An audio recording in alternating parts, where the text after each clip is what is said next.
This is Defender Radio.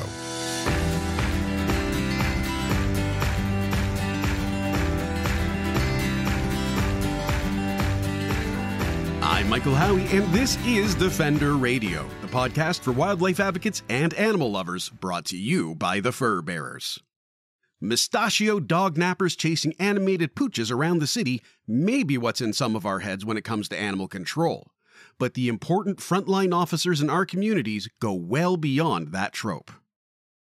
In Arlington, Virginia, the community knows they can rely on the Animal Welfare League of Arlington to help, whether it's support for expensive veterinary procedures, getting an injured raccoon into care, or working with citizens to ensure that everyone's dignity and welfare are considered.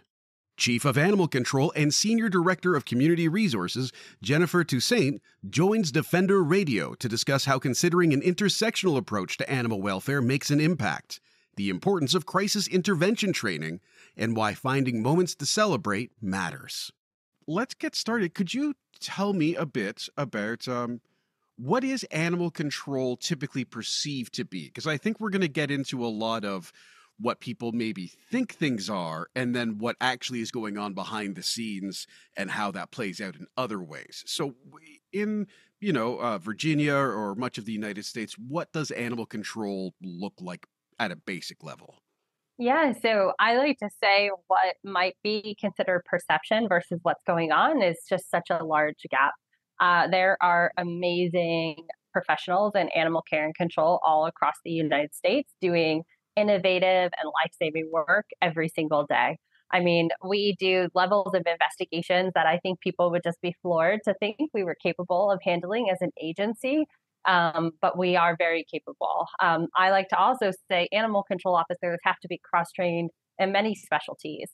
There is, in animal control agencies, there's not enough of us for some of us to do field response and some of us to be investigators and others to be detectives and others to do special victims.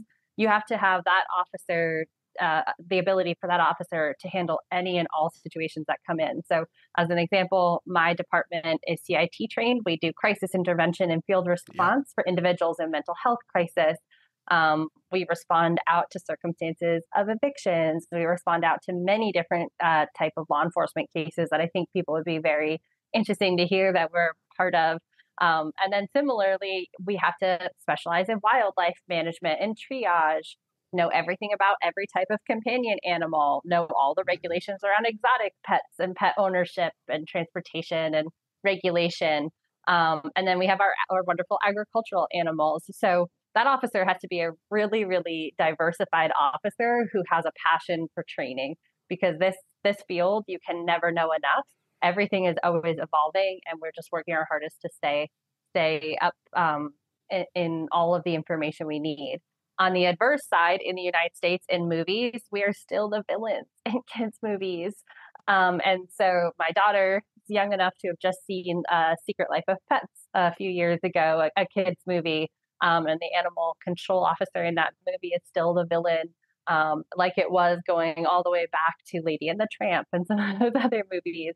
And so there seems to be a really big disconnect between the work that's being done and sometimes maybe the perception of what that work looks like. That's fascinating. I had not considered the impact that would have long term as well. Do you think that people's perceptions then can lead to misunderstanding in preventing or slowing even the services that animal control can provide, in that there is this, well, you're just dog nappers. And I got to think in some jurisdictions that remains true. Does that perception, and again, it's a great example of Secret Life of Pets with the villainous dog catcher out to get all of the stray animals and take them away.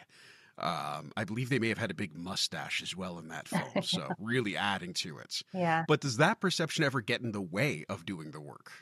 Yeah, I've always wondered that. I will say that I've been doing this for a very long time here in the United States, well over a decade. And I have talked to animal control professionals all across the country, ranging from very large urban jurisdictions like myself to exorbitantly rural, tiny little well, I shouldn't say their jurisdictions aren't tiny, because those rural animal control officers have like 300 square miles. But I mean, their facility is very small. Their agency is a person or maybe two people, and those people also manage the shelter in addition to running animal control calls. And I have yet to find a person who's a villain in this profession. And so I will say, I'm just going to go on record. I don't think those dog catchers, that perception, I don't think they exist anymore. I have never run into somebody who has that mentality.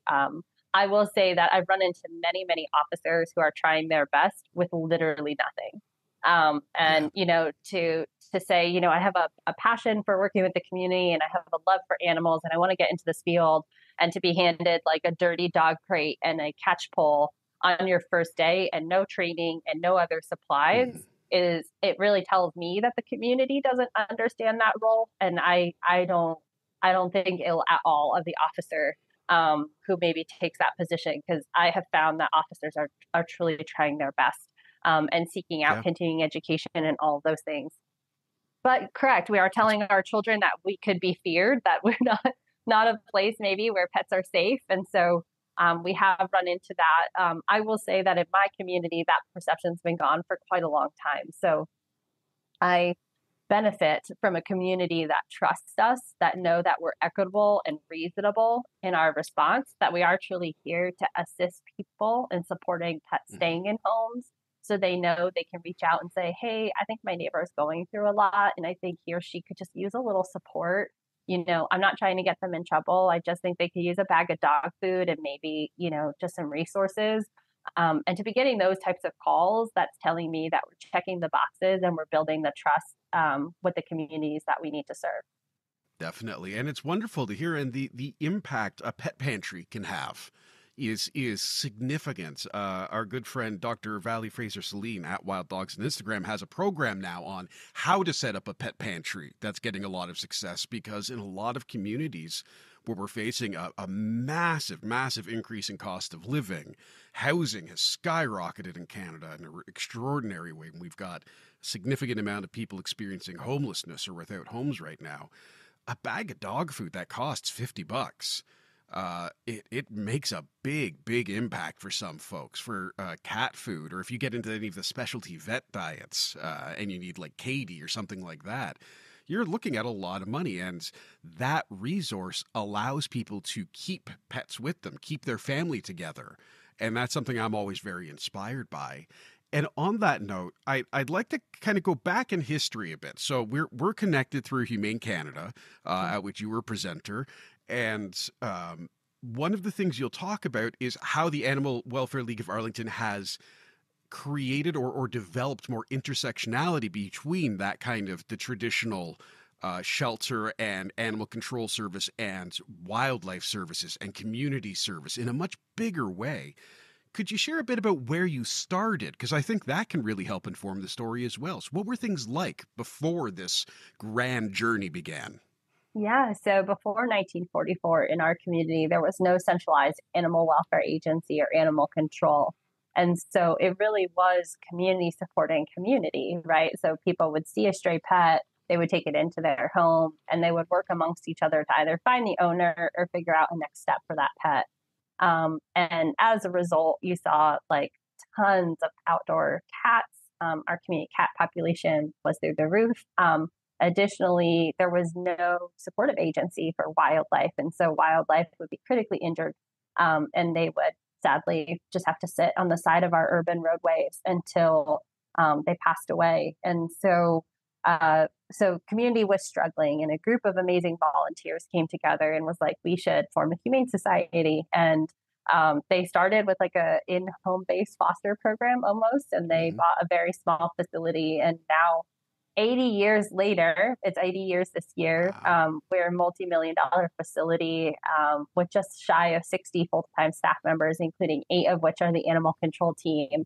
And the Animal Welfare League of Arlington has had the animal control contract since the early 1980s. And so I like to say that it's a journey of love. And I think when you look at any work that we do, you can just see so many hands that have gone into it. A really great example of that is our wildlife program, right? So how do we get to where we are doing full intake and triage of wildlife and saving over 1,200 animals a year in such a small urban jurisdiction? It starts with a few individuals in the mid 80s coming together and saying, we think foothold traps are inhumane and probably should not exist in our community. And so they petitioned legislators and that bill passed. And so you cannot trap with foothold traps in our community. Awesome. And then that kind of just like became that little bit of love in the background for wildlife that is just spun into the blanket that is our community. And so all along, as changes have been made, there's always been this and wildlife piece to the work. And so the beauty of it is now many of us hold wildlife permits. The facility has a wild migratory bird permit. Many shelter staff members are either rehabilitators themselves or apprentices. And then our wildlife intake center was founded in 2020. And so I like to tell people that just the remembrance that little bites at an apple have just like resounding ripples. And I don't think when those volunteers got together in the early 80s to ask for no foothold traps, they would understand that the Animal Welfare League of Arlington would become one of the leaders in the nation in humane urban wildlife management. That's incredible. It's a big, big journey forward. And I have always appreciated in the U.S. your ability to introduce policy as citizens. One of the things I did find interesting too, and I can't remember which exact document I was looking at, more or less indicated that through survey work, you're hearing back from the community as well that the work you're doing is supported and there is a desire and demand for it.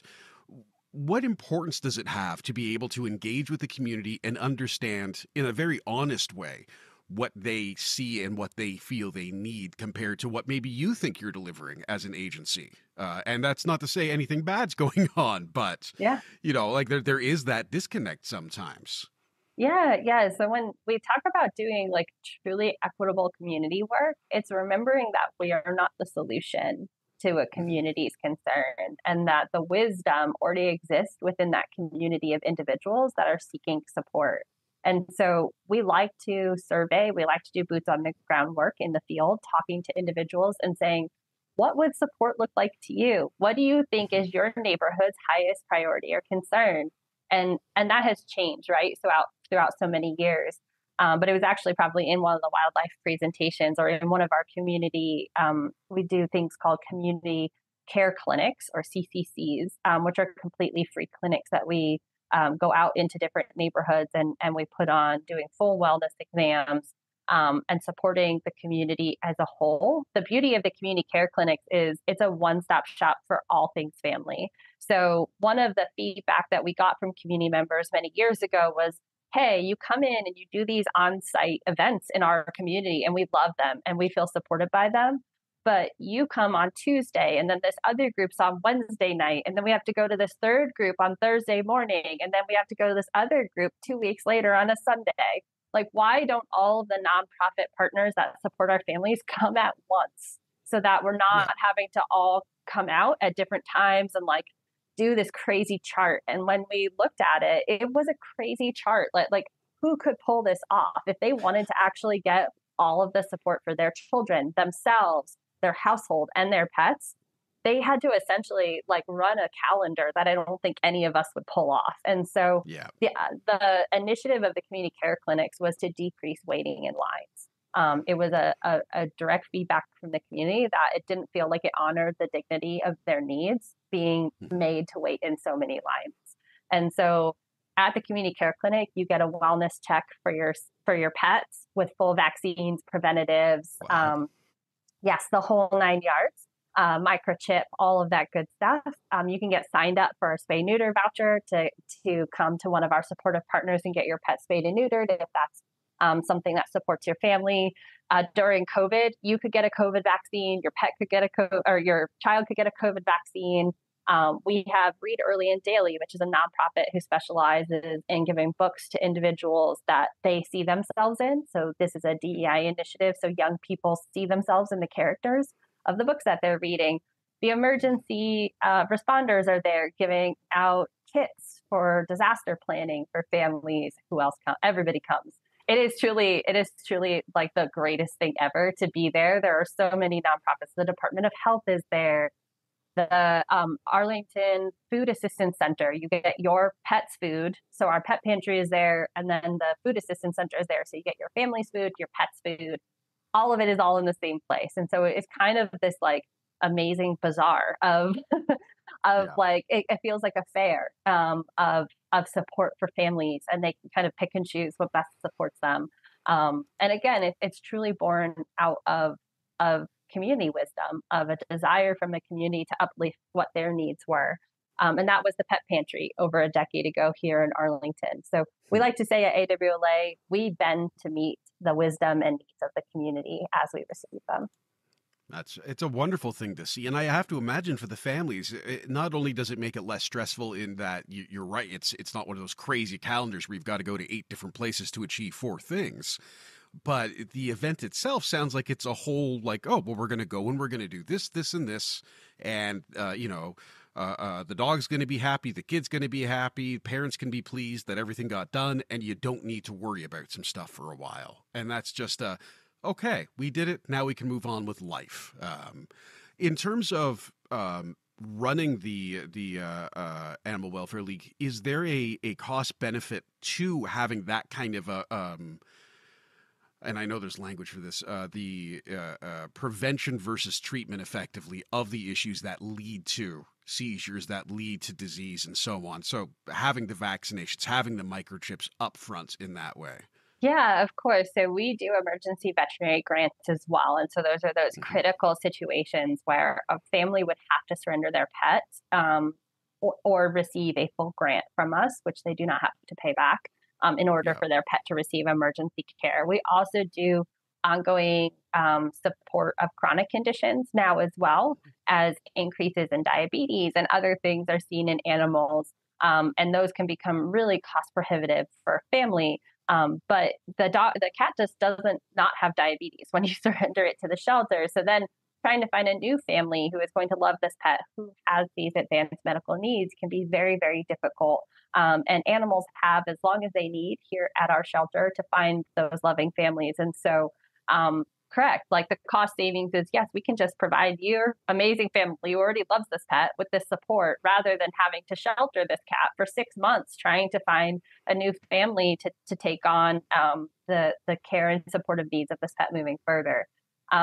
We have our community resources, so our housing emergency lifeline for pets, or our pet pantry, or these community care clinics. A lot of it is completely grant funded. And we also say that there's a benefit to doing this work because donors will get behind this work, because it really speaks to people that you're being proactive in keeping pets with families. And the stories just tell themselves. All you need to see is the photos from one of our community care clinics. I'm telling you, your soul will be uplifted for months. They are the best. It's like a celebration of a neighborhood. It is the greatest thing ever. The staff who do them are so deeply talented. We all love going to them, and they are truly just the best part of the work. And I think there's the benefit to increase donors. I think there's the benefit to decrease costs later on that your organization would have to absorb as a result of taking these pets. And there's the benefit to staff, right? When we talk about what is a benefit to an organization, animal welfare professionals are struggling to stay in the roles that they have right now. They need outlets of joy in the work. And these are the outlets that really, I think, create that lasting impression of this role being so positive and so worth it. Awesome. It's wonderfully said. And that leads nicely also into the concept of crisis intervention teams and training. This is something I find it's wonderful that your team is trained in this, and I think it's frankly something that's going to save countless lives into the future. The more and more people we can get trained this way. Why is it important for animal welfare professionals on the front line to have crisis intervention training? Because most people who are familiar with it are going to think social service worker, social worker, police, like really frontline, in the trenches responders, which I think may play into that first conversation, or the first place we started with the perceptions of what animal welfare officers do. Yeah, I was going to say, we're in the trenches. We are right there with them. out in field response. I live in a very urban jurisdiction, and Washington, D.C. and New York City were the beginning epicenters of COVID here in the United States. And because we have so much international travel, additionally, we are like highly, highly populated. We're on top of each other. And we have millions of visitors into our communities every year. And so any disease truly, we get named as one of those hotspots for it. And it took all of like 3 weeks for our community to be in crisis as a community. Prior to the start of COVID, this region does see elevated cases of individuals in mental health crisis as a result of our proximity to the capital.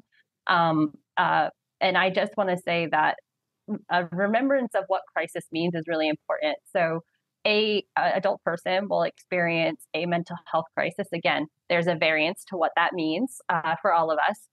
About 80% of us will do that in our adult lives. And so it's really an acknowledgement of the fact that this is a part of humanity, that we go through these waves where sometimes things get very, very difficult for us.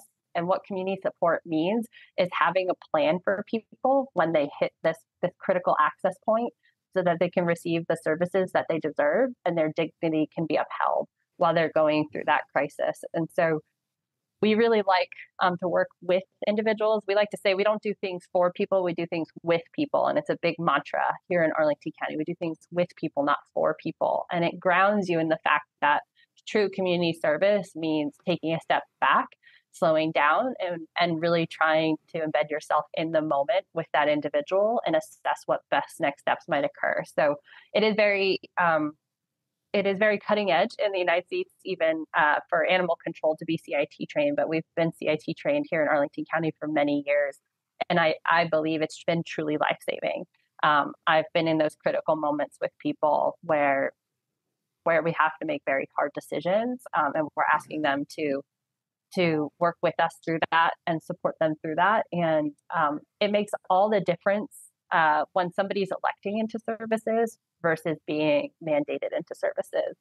And so how this relates to animal welfare is the people that come through your door are going to be in crisis. The community members you respond out to are going to be in crisis.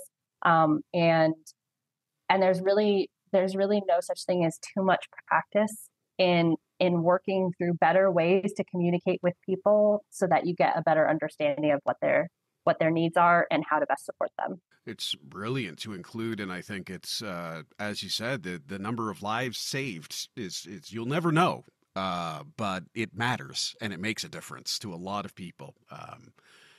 Moving forward into the wildlife connection, though, this is sort of the basis for a lot of what we wanted to talk about, is the intersectionality between animal welfare and the traditional world of animal welfare and wildlife. And one of the things I find interesting is that I believe it was in 2013, you fully integrated wildlife support services into animal welfare.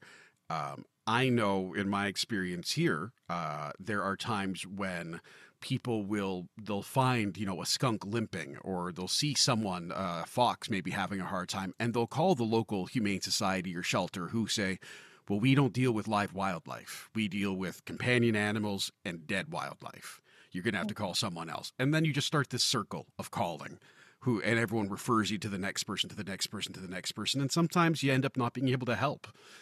Fortunately, we do have a lot of wonderful wildlife rehabilitators here, and a lot of our animal control and SPCAs are doing wildlife work. But could you share a bit about what that looks like in terms of integrating wildlife services, and then how that ends up benefiting everything else? Yeah, in an intersectionality type way. Yeah, so we say an animal is an animal in Arlington County. And so an example of what truly integrating wildlife calls into your field service model looks like is you might have a stray confined dog. A community member found a dog, put it in their backyard, and then you get a call that a fox has been hit by a car. My priority guidelines for my officers, they run that fox call first, right? Because an animal is an animal, and that dog's not suffering. If anything, they're being fed way too much lunch meat. But I used to always tell people, like, please don't give people's dogs like all the food out of your fridge. But that fox is critically injured and is suffering. And so integration means priority is life safety. And so that fox call will be run first. And that dog we will get, but that we will attend to that fox first. So our community knows we do all things animal. And so our phrase is all in for animals. And wildlife is, we were just talking about a bear yesterday, whether it's a bear, a deer, a cow, a goat, a dog, a cat. You just call us. We're a one-stop shop. And so the beauty of that is that talking about that streamlining, people get so frustrated getting pushed from agency to agency. And a lot of the times people are giving referrals to other agencies whom they haven't even worked out that referral system through. Mm-hmm. And so you're giving a phone number and then they call that second phone number. And they're like, we don't do that either. So if you're not able, we talk about bites of the apple, going from not doing wildlife at all to intaking wildlife is a big bite of that apple. But maybe a proactive step in the right direction is to call a local agency and say, hey, we actually get wildlife calls here at the shelter. Is there a referral system? Is there a designated phone number we can ensure to provide to community members where they will receive the necessary guidance on what to do with critically ill or injured wildlife? And that is the key point, right? So we have concerns about nuisance calls, and those are one thing, but the key pinnacle is to have a solution for your community for critically injured or ill wildlife. And then you can work in that, squirrels in my attic calls as well, or raccoons in your trash can. But really start at the highest need, which is critically ill and injured. So we talk about the intersectionality and why this benefits a nonprofit shelter or a contract shelter that does companion animals. So in 2020, we do wildlife here in Arlington. We respond out to calls for wildlife. And the benefit of doing wildlife is you kind of know what's normal and what's not normal. And in 2020, in November, the height of COVID in our community, animal control officers started bringing in raccoons from a certain neighborhood that were alive, that appeared ill or injured. And the officers were like, Jen, something's wrong. We don't think this is rabies. Rabies is endemic in our population. It is very common, unfortunately. So we do get clinically rabid terrestrial mammals out of our community. But they were like, this doesn't look like rabies, but we don't know what this is. And so by the second or third raccoon, I actually field responded out to pick up the raccoon. And I was like, we have a problem. Something is wrong. And so because we do wildlife, we were able to kind of look through the signs and symptoms and push for some advanced testing. And we were able to discern that we were at the start of a canine distemper outbreak in our wildlife population. Now, where that came from, we do not know. We don't know if somebody purchased a dog and brought it into the community. It was very centered in Arlington and then spread there out. So something with distemper got brought into one specific neighborhood. And because distemper is spread, again, doing wildlife means knowing about the diseases that could be a concern in your community. So it's a benefit. Distemper is spread through fecal matter or through urine. It can live in the ground in our urban jurisdiction that's quite warm. It's a good environment for it. And we were able to get ahead of the distemper as it spread. We are 300 wild animals in with canine distemper, and we have not had a dog test positive in our community. And this was on the side of a highway, and the other side of that highway center was our most at-risk community. It's a resource desert neighborhood. There's no veterinary clinic within walking distance. And this is COVID. So vet clinics have been closed in our community for months. And so pets were outdated on their distemper vaccines. And so we started pumping distemper clinics into these communities to get ahead of it and teaching community members what distemper is and how their pet could catch it. And with distemper, pet families have to come back twice. And they did. And again, that's that misconception. When we started Animal Welfare Partners, we're like, well, nobody's going to come back for the booster. And I was like, you're forgetting how much people love their animals. And they did. And they came back and got their boosters and they kept their pets safe. And unfortunately, our wild friends, this did rip through our raccoon population quite seriously. But we were able, with that co-knowledge of companion animals and wildlife, to safeguard our community's pets. Yeah, it's good to hear. And that's, in Toronto right now, near me, there is a lot of distemper, canine distemper in the raccoon population. And I've been doing a bit of writing to try and dispel the zombie raccoon myth and things like that. I don't know if you've heard that one down there. You may have heard No. zombie coyotes. I know that one started in the U.S. several years ago, and Oh that was gosh. mangy coyotes being labeled as zombies. Now, Oh this no. is raccoons who, they don't react typically. So they're unaware of their surroundings. They're not afraid of things because of the the impact on their brains that the virus has. Right. But it's people. Someone somewhere said the word. They're like zombies, and the media No. just went with it. Oh, see, I like to tell people that my distemper raccoons like revert to baby state. It brought a lot Mm, of compassion around it. So when we're looking at clinical symptoms, right? So you can have hyperkeratosis, but really earlier stage, you get that upper respiratory infection, right? That eye discharge, yeah, the nasal discharge, and then, like you said, it hurts. Like they're in pain, so they're kind of creeping around. They're sometimes with the eye discharge, they're having a hard time seeing. Um, but the thing that like absolutely just broke my heart is their vocalizations. So mm, a raccoon with rabies has hypervocalizations, right? So it's kind of a screaming sound almost. And again, if you remember that we shouldn't be fearing these animals, but grounding in what this animal is actually going through, it's pain. It's a pain yeah. response. They're hypervocalizing because of the pain and discomfort. But my distemper raccoons, they whine like baby Oh, raccoons. And so you'll have like a full adult female raccoon in a backyard, and she's just sitting in the middle of the yard and she's crying as if she's yeah, 7 or 8 weeks old. And I'm like, oh man. And it's been consistent with the distemper raccoons that they revert to this place of being just like their little juvenile selves, right? So like you're suddenly your environment doesn't make sense. They do that behavior that young raccoons do where they put their hands over their eyes, kind of yeah, because like small children, they think if they can't see you, you can't see them. And yeah, so we worked with the community to explain why they shouldn't fear these animals, why they should be mindful. Of course, we don't want people like purposely feeding wildlife or anything of that nature, but we're like they're struggling and we need yeah. the community support to call us so that we can get out here and prevent this animal from continuing to suffer, and also try and prevent the spread, right? Yes. By removing clinically symptomatic animals from the population humanely. And Yep. so those animals were humanely euthanized. We do not use the use of firearms on raccoons here in Arlington County. And so um, I just like to tell people that the thing about distemper raccoons that has always broken my heart is that they just go right back to baby state for us, and Mm. so it's kind of hard to watch them go through. That leads to you've spoken about the crisis intervention training, and you've spoken about the need for joy for the team members. What else goes on with Animal Welfare League of Arlington to support team members, volunteers, and other supporters who may have the secondary trauma in reading or experiencing what frontline folks experience? Do you have things in place to try and support that? Yeah, so if you check out our social media pages, you'll see that we're very positive focused in the language and what Hmm. we share. So we don't get on there sharing the worst of the worst case photos that we have.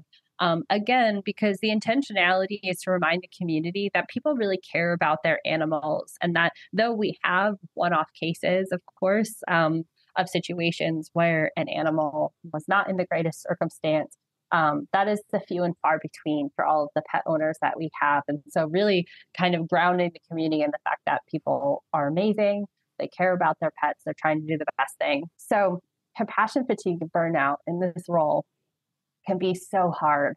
And it's the reason that you'll find, at least in the United States, that animal control officers, there's not a long tenure for us in this Yeah. profession. So you'll find a lot of officers that are like, yeah, I've been in this 1, 2, 3, 4 years. And then you'll find a couple of us that are like, yep, we're 15, 20 years in.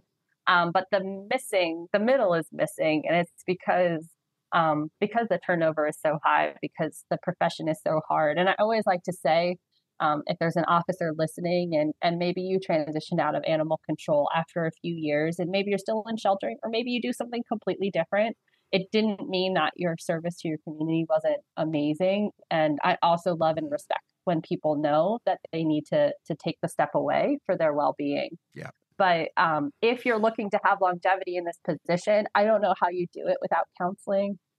We have an employee Mm. assistance program. I advocate for counseling all the time. I myself go to a Excellent. counselor. or to a therapist. I have a leadership coach. I have just a group of people that are at the ready if I have a hard, long day. And that group of people isn't my spouse. And it's okay if that's an outlet for you. That's amazing. If you have friends or partners who support you. But I would also encourage you to seek true professionals outside of that work. And so we have an employee support program or assistance program that we talk about all the time. We try to destigmatize the need for support and counseling, and also meaningful breaks. And so meaningful breaks mean stepping away from the work. A meaningful break is not going to your cousin's wedding for the weekend because that you come back more tired from. A meaningful break is you actually come back restored and refreshed. And so do you do Fribaticals, which is taking every Friday off for 2 months to just give yourself that break because you're too worried to walk away from the work for a full week or two? Do you take that week or two and turn off the work phone and put it down and make sure someone else is handling the things? And I would encourage people to do it because you'll have no longevity in this career. We've all done it. We burn the candle at both ends.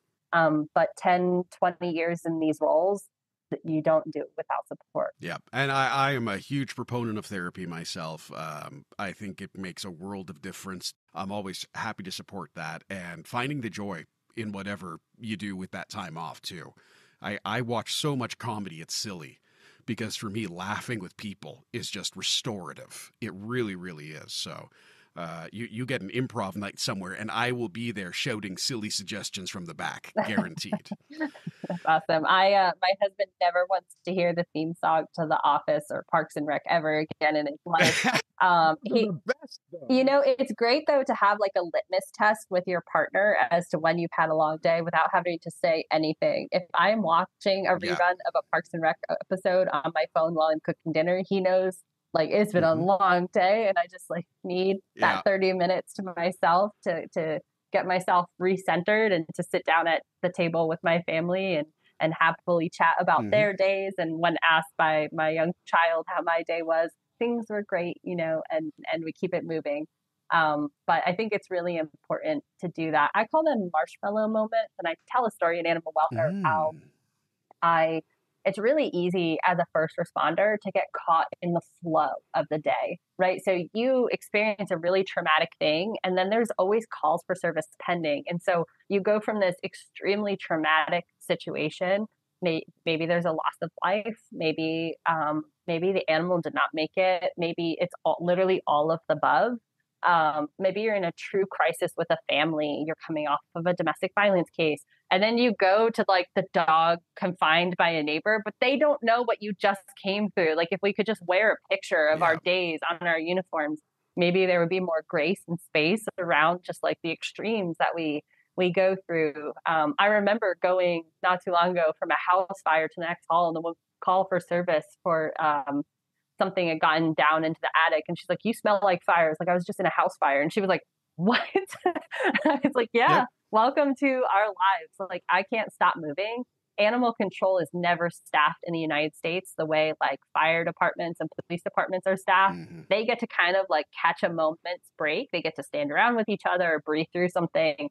And we are just behind 100% of the time. And so I was doing that as a young officer. I was burning the candle at both ends and I was running from call to call. And I took just a little extra time to sit with this family and offer some resources and support. They were going through some things and it felt like I needed to stay there. There's a lot of little ones in the mix, which always bring me tons of joy, interacting with children in the community. And I went back to the car and I had made a promise to come back out the next day. And when I went back out to the car, one of the very small children came running out to my vehicle and I bent down and she told me she wanted to be me when she grew up. And she reached into her pocket and she pulled out this singular, large, lint-colored marshmallow and she gave it to me. And like, I could tell that she'd been coveting this for a long time. This was a place where resources were not at the highest. And this marshmallow was something that she'd been saving for like a special moment. And to be given that marshmallow, it got put on the dashboard of my patrol vehicle. I drove down the street and had a good cry about it. And Hmm. I just thought you move through these moments so quickly that you're not even like catching the joy of them. And so I call them my marshmallow moments. And I gift myself that ability to just sit in the truck for 2, 3 minutes Yeah. and breathe into the beauty of my community before I rush on sometimes. And because those are going to be the things that keep you in it, not the week long vacation. That's what gives you the ability to catch up on sleep and maintain your personal well being. But those marshmallow moments is what keeps you focused in the fact that your community is amazing and deserves exemplary service. Now, on the cusp of that beautiful, heart aching, wonderful story, do you think Dwight's method of getting a bat is better than Andy's method of catching a possum? I I I thought it was so the every time that comes up, my favorite part of that is actually when they have the 5K run for rabies awareness Oh, for Meredith? But what do Yeah. they call it? He names it. It's the super fun run. It's every possible name you could give a run, Yeah, but then it's like rabies for the for cure. the cure for rabies or something. It's like, Yeah, which it is an already cured disease. Yeah. correct, well, preventatively cured. Yes, it is. It is just crazy to me. And then they hire someone, which takes like half the money away to print a large check. But anyway, Yep. I Yeah. I think it's really interesting. I appreciate it. So I will say, as an animal control professional, so they do the episode where Dwight catches the bat, and Meredith's head is in the bag.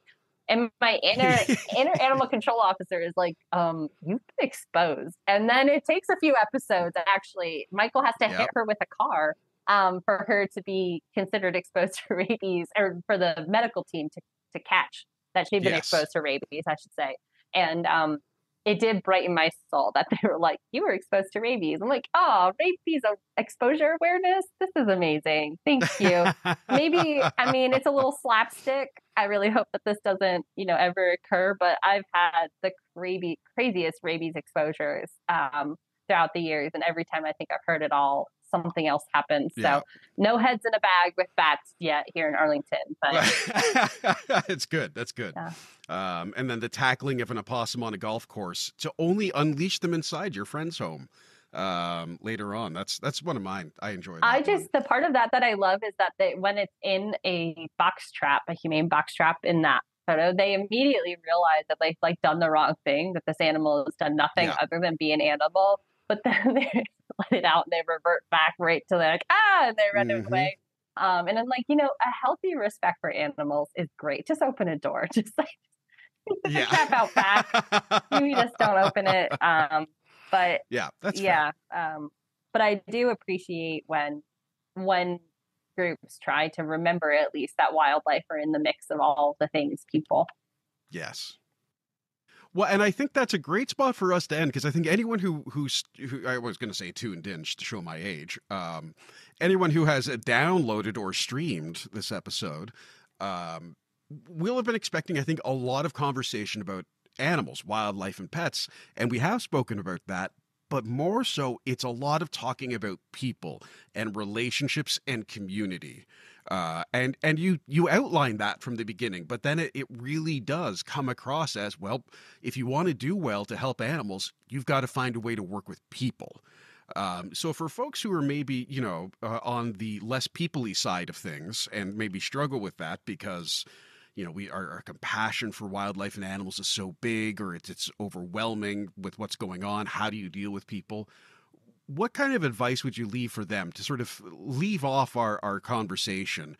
How do you take that passion for animals and make the skill of being a people person or relationship manager come to life? Yeah, I could talk about this forever. This is a true point of passion and joy for me. I like to say that it's very easy to assume the worst, right? But when we start assuming the best of others, it really grounds us in the ability that there's so many exponential outcomes, right? At the start, you and I were talking right before this started about, a dog being left uptied outside a shelter. And so it's very easy for us to say, oh my gosh, people are the worst. And this person, just didn't want to do X, Y, and Z. And I'm like, well, let's talk about the exponentials that make this person an amazing person. what if this person was fleeing a domestic violence situation and there was someone that was actually threatening the life and safety of this animal? Suddenly, this animal being tied up at our organization is the safest thing possible. What if this person's in the middle of a sudden eviction, and instead of just leaving the pet behind to be locked into an apartment with nobody to come care, they did the best they could and carrying everything on their back. They, came down to the shelter to tie up their pet because they have small children in the mix. And, and heartbroken, they had to make this terrible decision between supporting their children and supporting their pet. When we start to exponentially think of all the what ifs that make people amazing people, it makes this work easier. And so we tend to jump to so many conclusions, myself included at the start of my profession, into the negative what ifs. And then instead, I paint this story for myself where this animal was loved and cared for. And it comes from a place of doing this job long enough to know that's probably the truth, that there is some story behind this, that if this dog could sit down and tell us about his or her person, they'd say, I lived this great life and this person cared about me and I'm heartbroken to be here. But I'm grateful that they found a safe place for me to be. And so I just put it on everybody's soul to play the what if game in the positive direction and see if it shifts your feeling about the work and the people you interact every day. To learn more about the Animal Welfare League of Arlington, check out their website at awla.org or by following the links in the show notes in your podcast player or at defenderradio.com. I'd like to thank Jennifer for her time and the important work she and her entire team do in Arlington. I'd also like to thank every compassionate animal control officer out there. You're making a difference, and we appreciate you. Keep on listening to Defender Radio by subscribing in your podcast app and leaving a review on Apple Podcasts, Spotify, or anywhere else you listen. It helps more people find the show and opportunities to learn about the impact they can have on wildlife, domestic animals, and the environment. Until next time, I'm Michael Howie for Defender Radio and the Fur Bearers, reminding you to stay informed and stay strong.